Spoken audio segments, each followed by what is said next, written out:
ഈ retirement life അല്ലെങ്കിൽ വയസ്സാവുമ്പോൾ നമ്മൾ സാധാരണ ഭാര്യയും ഭർത്താവും കൂടിയിട്ട് ഒന്നിച്ച് ഇരിക്കാം. ഈ ഒരുപാട് ഓടി നടന്നതാണല്ലോ, അതുവരെയും ഓടി നടന്ന് കഷ്ടപ്പെട്ട് ആ ഒരു റിട്ടയർമെൻറ്റ് ലൈഫ് ആസ്വദിക്കണം എന്ന് പറഞ്ഞിട്ടൊക്കെ ഇരിക്കുന്ന ഒരു കാലഘട്ടം. അത് എല്ലാവർക്കും അത് വിധിച്ചിട്ടില്ല കേട്ടോ. ഭൂരിഭാഗത്തിനും റിട്ടയർമെൻറ്റ് ലൈഫ് എന്നുള്ളൊരു സംഭവമേ ഇല്ല. അവർ അവസാന ശ്വാസം വരെയും ഓടേണ്ടി വരും. എൻ്റെയൊക്കെ ചിലപ്പോൾ കാര്യം അങ്ങനെ ആയിരിക്കും, അവസാന ശ്വാസം വരെ ഓടേണ്ടി വരും, റിട്ടയർമെൻറ്റ് ഇല്ല. അപ്പോൾ അങ്ങനെ ഇരിക്കാമെന്ന് കരുതിയിട്ടിരിക്കുമ്പോൾ ഉണ്ടാവും നമ്മുടെ മക്കൾ.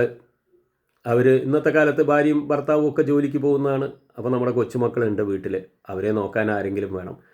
അല്ലെങ്കിൽ അവർക്ക് വീട്ടിൽ പല ആവശ്യങ്ങളുണ്ട്, ആരെങ്കിലും വീട്ടിലുണ്ടായിരുന്നെങ്കിൽ അവർ സ്നേഹത്തോടെ ആഗ്രഹിക്കുന്നു. മക്കൾ അങ്ങനെ പറയുമ്പോൾ നമുക്ക് തള്ളിക്കളയാൻ പറ്റില്ല. അപ്പോൾ സാധാരണ ആരോടാണ് പറയുക? അമ്മയോട് പറയും, അമ്മേ ഒന്ന് വന്നിരിക്കൂ. അമ്മയ്ക്ക് തള്ളിക്കളയാൻ പറ്റുമോ? മക്കളല്ലേ. അമ്മ അങ്ങോട്ട് പോകും.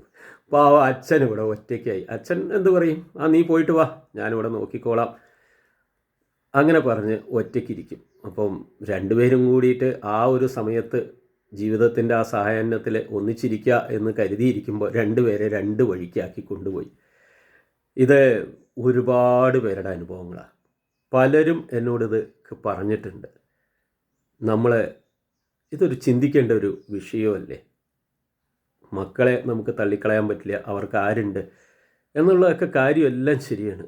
പക്ഷെ നമ്മുടെ ജീവിതത്തിൽ വീണ്ടും നമ്മൾ ഒരു ഒറ്റപ്പെടൽ, ഒരാളെ വിട്ടുപോക്ക്, ആ ഒരു സമയത്ത് കൂടെ ഇരിക്കണമെന്ന് അതിയായി ആഗ്രഹിക്കുന്നുണ്ടാവാം.